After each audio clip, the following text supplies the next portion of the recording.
the untold story Tent was open. Cleo's gone. that will echo around the world. Hi, Mummy. And I was like, hi, baby. Surprising revelations. Cleo's mum and dad It was just nightmare after nightmare. end their silence in the most powerful tell-all you'll ever see. Hello, I'm Paul Barry. Welcome to a new year of Media Watch and a new record in chequebook journalism with the 60 Minutes interview about Cleo Smith's 18-day abduction reportedly costing Nine an eye-watering $2 million. So, was it worth it? And what did we get? Spoiler, not a lot. But it did have emotional moments like this. I don't think words could really describe how I felt in that moment. It was nothing that I ever want anyone to feel. I didn't know where my baby was, and while saying that, I also knew someone had taken her. And while 4-year-old Cleo was thankfully not interviewed, we did get plenty of home video of her. But if success is measured by the ratings, it was a bit of a fizzer. 9 won its time slot, but 7 won the night. And the show, which was one-dimensional and boring at times, only pulled in 750,000 Metro viewers. And that was despite a massive sales pitch, spearheaded by 60 Minutes reporter Tara Brown, which began on multiple Nine platforms on Friday.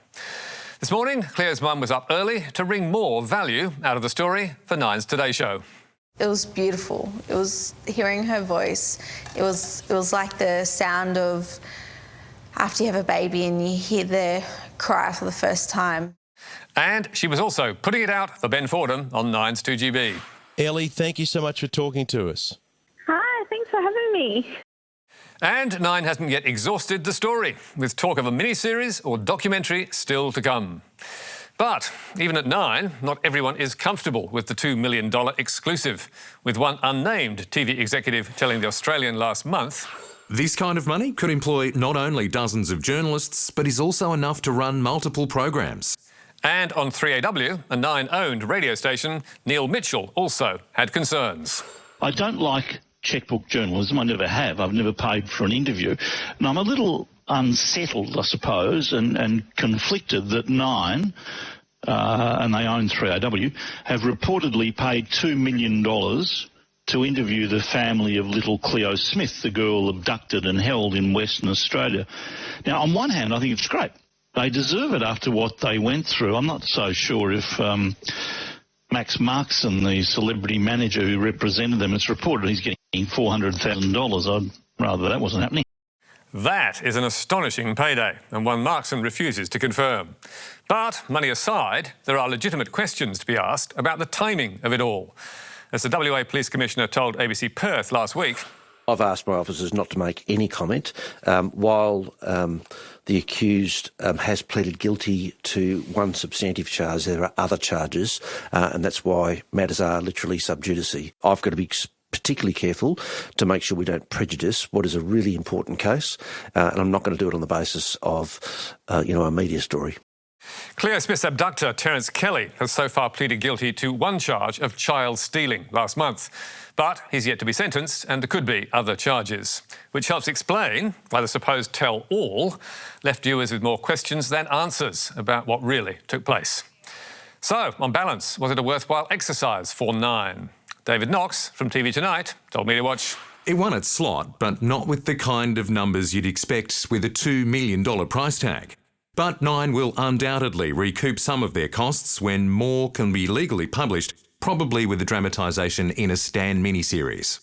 So, stand by for more Cleo stories in months to come. But now, to a bruising week for the Prime Minister at the start of what could be a bruising election year. I've been provided with a text message exchange between the former New South Wales Premier and a current Liberal Cabinet Minister. I've got them right here. In one, she describes you as, quote, a horrible, horrible person, going on to say she did not trust you and you're more concerned with politics than people. The Minister is even more scathing, describing you as a fraud and, quote, a complete psycho.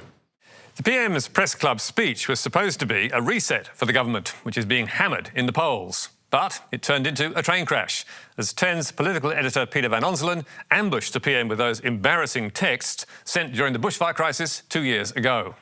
Does this exchange surprise you? And what do you think it tells us? Well, I don't know who you're referring to or the basis of what you've put to me. But I obviously don't agree with it, and I don't think that's my record. Despite protests from the coalition and its supporters, the story of a rat in the ranks, questioning the PM's sincerity and suggesting party disunity, was surely legitimate, not least because the leak was deliberately timed for maximum damage. My source was the minister who was in the text exchange with the former New South Wales Premier. Obviously, I'm never going to give up that source. And it certainly set off a hue and cry, with public denials from a series of cabinet ministers that they had written or leaked the messages, and a cheeky suggestion from a former PM who might well have had a motive himself. It was Colonel Mustard in the library with a smartphone. OK, thank you for that. There were wild guesses too on 2GB, where Ben Fordham pointed the finger at New South Wales State Treasurer Matt Keane, who has clashed with the PM on several occasions. You don't believe that you were the other party to the text message exchange with Gladys Berejiklian?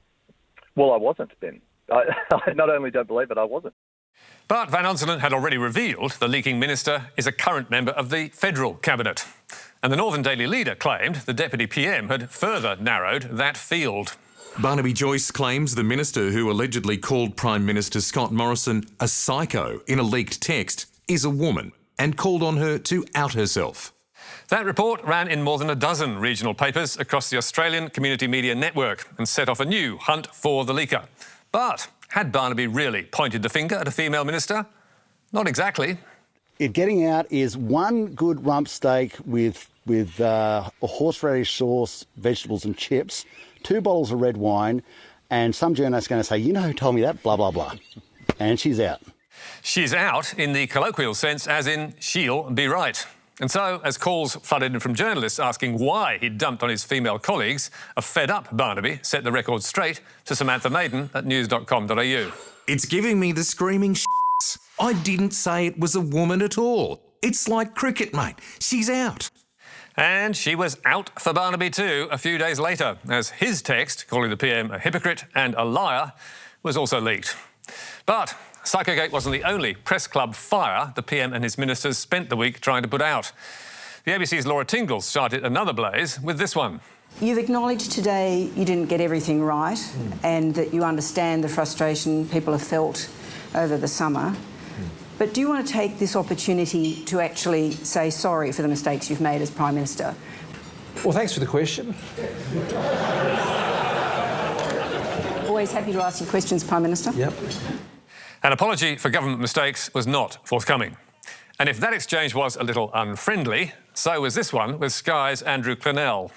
Have you lost touch with ordinary Australians? And on that theme, off the top of your head, can you tell me the price of a loaf of bread, a litre of petrol and a rapid antigen test? Given the PM's image as a family man and home-loving dad, you would have thought he might know the answers to those questions. But no. I'm not going to pretend to you that I go out each day and I buy a loaf of bread and I buy a litre of milk. I'm not going to pretend to you that I do that. And I'll leave those sort of things to you, mate. Cue satisfied grin, and some commentators calling Clennell's questions a stunt. But it's hardly the first time it's been used to see if our leaders are in touch. Here's Ray Martin asking it in 1996 in the TV debate between John Howard and the discomfited Paul Keating. Do you know what the price of a loaf of bread is? Do you know what a litre of milk? $1.80 is a loaf of bread. What's a litre of milk cost? About $1.30. No, $1.07 when I last bought it. $1.20. What about a pair of school shoes? I haven't bought them recently. Good answer. And here's British PM Boris Johnson attempting to brush off his ignorance of such matters while running for London Mayor in 2013. Do you even know the cost of a pint of milk? About 80p or something like that. No, it's about 40-something-p. I don't know how much a pint of milk costs. No, so what? Well, don't you think you should if you're concerned about the cost of living? Fair point. And as Clennell and his Sky colleague Kieran Gilbert pointed out, inflation in Australia is rising and the cost of living could be a big issue in the coming election. After a summer which hasn't been easy, including copping it at the Bowser, you would at the least think he would know the petrol price or at least been briefed on it. It's kind of a requirement and it's kind of necessary to know what the cost of living is for ordinary Australians. But Sky's Paul Murray begged to differ and comforted the PM about those mean press gallery hacks who'd ambushed him with their nasty questions. Our mate Chris Kenny has a great line about the National Press Club, that it's a home game for Labor people and an away game for Liberal people. Sure. They came at you really hard yesterday, and that's fine, people can come hard, but it seems so personal. And there was sympathy too from 2GB shock jock Ray Hadley. Well, I felt a bit sorry for you yesterday. Some of the questioning that you were subjected to was in a manner to try and embarrass you and cause you as much pain as they possibly could. Meanwhile, it wasn't just Morrison's supporters objecting to the text revelations. Of the 1,500+ comments on Peter Van Onsloon's follow-up column in The Australian, 4 out of 5 were unimpressed. And this reader summed up the mood. Your question, and most of those levied by the National Press Gallery, has simply galvanised the public's low esteem of the journalists in our country. And from up on the high ground, the Financial Review called the entire press club grilling a sorry business. Transforming political reporting into a tribalised pantomime that treats elected leaders as villains, dragged on stage to be booed by partisan mobs for real or imagined failures. But if the grocery question revealed how in or out of touch the Prime Minister is with cost of living pressures, the texts and the cruel timing of their leak reveals that inside the Liberal Party, battle is raging. As News Corp Turn 9 correspondent David Crowe wrote, Some are in despair at the state of the Liberals in the Prime Minister's home state of New South Wales. Some are in outright fury. And many of them from the right and the left think Morrison only has himself to blame. This is the essential background to the leaked text. So, was the press gallery hostile to the PM? Well, yes. But so, it seems, are voters. Last Monday's news poll showed opposition leader Anthony Albanese is almost neck and neck with Scott Morrison as preferred PM, and the government is in trouble. The first news poll for 2022 showed the party's popularity is at its lowest level since the 2018 leadership spill. In two-party preferred stakes, the ALP leads the coalition 56 to 44. According to polling analyst Kevin Bonham, no government has come back from a deficit that big this close to polling day, which doesn't mean to say it can't be done. But 3 years ago, when Scott Morrison pulled off his dramatic comeback victory, it was Bill Shorten and Labor who were getting hammered by the media, who love a political kill. It'll be much harder for Morrison and the coalition this time if they can't get the press back on side. But now, to some great news for the ABC. The federal government will reverse a controversial decision to freeze millions of dollars of ABC funding. From July, the national broadcaster will receive almost $3.3 billion over 3 years, while SBS will receive more than $950 million. Restoration of the cuts means around $29 million more per year for the ABC over the next 3 years. And what a surprise! Only weeks ago in the UK, Boris Johnson's government announced it will freeze BBC funding until the next election in 2024. It threatened too to scrap the BBC licence fee in 2027, thus taking away its main source of revenue. And here in Australia, ABC critics, like the IPA, were putting out the flags. BBC's funding axe proves the days of state-run TV are finished. Refreshing, isn't it? That IPA op-ed from Evan Mulholland got a run on the Murdoch Sky News with an even more pointed message. The ABC should face the same axe which now dangles over the BBC. And News Corp was also cheering on the IPA's anti-ABC campaign way back in November, which came from a dodgy IPA survey. Their ABC poll. It is unfair that Australians who don't watch the ABC are required to pay for it. Now, it's not clear who funds the IPA, but one of its biggest backers in recent years is mining billionaire Gina Rinehart. And there is no mystery about its priorities. As former Media Watch host Jonathan Holmes told ABC alumni, they want to privatise your ABC, or abolish it completely. The ABC, of course, is paid for by you, the taxpayer. The IPA is paid for by... Shh, they're not telling. 4 months ago, the IPA launched a 5-part podcast attacking their ABC, starring Tony Abbott, who famously broke this pre-election promise in 2013. No cuts to the ABC or SBS. And he was backed by an army of Murdoch columnists like Maurice Newman, Janet Albrechtsen, Rowan Dean, Chris Mitchell, Chris Kenny, and Peter Credlin, Abbott's former Chief of Staff. I think they wear their activism now as a badge of courage. They'll always feel free to push their ideological agenda. The culture is now so deeply ingrained that it's almost like a cancer. You won't eradicate it. If it were a subscription organisation, its audience would disappear instantly. I don't think anyone would think it's worth paying for. But it's not only the IPA that has been campaigning for ABC cuts. For the last year, the results of similar polls from the Menzies Research Centre, a Liberal Party think tank, have also been making headlines in The Australian. And their claims about the ABC's unpopularity, alleged left-wing bias and lack of ethics have been taken up enthusiastically by Sky. You see a pattern here? A majority of Australians say they would not pay a fee to watch the ABC if they had a choice. According to a new study, Menzies Research Centre says a whopping 2/3 of Australians think the ABC has an inherent left-wing bias. I'm surprised, Stephen Conroy, it's only 2/3. Only 2/3. Look, I'm surprised that it was only 2/3 given who paid for that survey. Menzies doesn't reveal its funding either, but its executive director is a former editor of the Weekend Australian, Nick Cater, and its board is packed with Liberal grandees like former ministers Nick Minchin and Andrew Robb, and former party director Brian Loughnane, who is married to Peter Credlin.